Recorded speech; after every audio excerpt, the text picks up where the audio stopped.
बिल्कुल आखिरी पन्नों पर, उस भाषण के आखिरी पन्नों पर डॉक्टर अंबेडकर विस्तार से कुछ सवाल उठाते हैं हिंदू धर्म के ऊपर।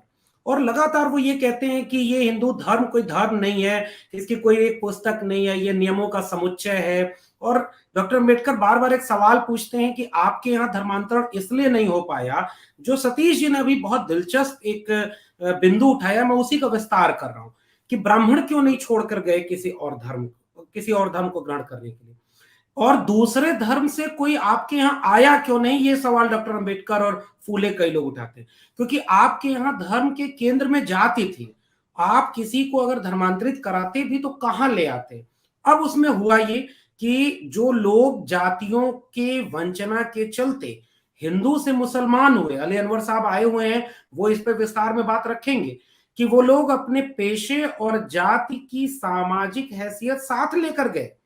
उन्हें दूसरे धर्म में अशराफ मुसलमानों में शामिल नहीं किया गया। यानी धर्म के केंद्र में भारतीय विमर्श में देखें तो जाति एक बहुत बड़ी सच्चाई है। डॉक्टर अंबेडकर इसलिए आखिरी पन्नों पर कहते हैं कि देखिए, आपके धर्म में तो अब मैं रहूंगा नहीं, मैं तो आपको अलविदा कह रहा हूं, लेकिन मेरा एक सुझाव रहेगा कि दुनिया बदल रही है, आप अपने धर्म में कुछ ठोस बदलाव अगर नहीं लाते हैं तो आपका धर्म ये बहुत दूर तक नहीं चलेगा। और आज देखिए उसके कई रूप सामने आ रहे हैं, और उसका सबसे विद्रूप रूप एक धर्म का जो हो सकता है वो भारतीय जनता पार्टी और आरएसएस के रूप में हमारे सामने है। तो जी। आरएसएस प्रमुख अक्सर ये कोशिश करते हैं कि हम जब बहुत दबाव हो तो एक पॉलिटिकल टैक्टिक्स के तहत ये कह दें कि दुनिया भर के लोगों का डीएनए तो हिंदू होना है। आप वहां चले जाते हैं, आपके गुरु गोलवलकर, हेडगवार और आपके प्रमुख दामोदर सावरकर इसी थ्योरी को देने वाले लोग हैं। यानी हिंदू फ्रेम के भीतर जो है उसमें भी एक रेडिकल हिंदू की बात करना, और जब मौका पड़ता है तो वो कहते हैं कि नहीं, हमें घर वापसी करानी है। मुझे लगता है कि ये बहुत गंभीर राजनीति है जो आरएसएस प्रमुख कर रहे हैं। इस देश के समाज शास्त्रियों को, राजनीति शास्त्रियों को, बुद्धिजीवियों को इस बात पर ठहर कर विचार करना होगा। मेरा एक सवाल रहता है कि आपके हिंदुत्व या हिंदुइज्म, इन दोनों में बुद्ध, कबीर, रैदास, पेरियार, फूले, अंबेडकर, लोहिया, ये सब कहां हैं?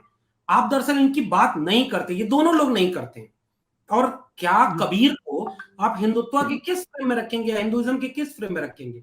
तो इसके चलते आरएसएस प्रमुख दरअसल एक राजनीति कर रहे हैं। गैर राजनीतिक संगठन के नाम पर सबसे सबसे स्पष्ट तौर पर राजनीति कोई करता है तो आरएसएस प्रमुख कर रहे हैं। इसलिए बार बार उस विमर्श को हवा देते हैं जिसके जरिए वो हिंदुत्व या हिंदुइज्म को एंटी मुस्लिम करके इस देश में भारतीय जनता पार्टी के लिए एक उर्वर जमीन हमेशा बरकरार रखी जाए।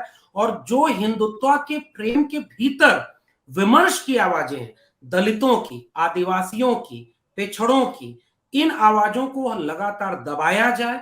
इनके हक हुकूक की जब बात उठेगी उन्हें हिंदुत्व याद आएगा।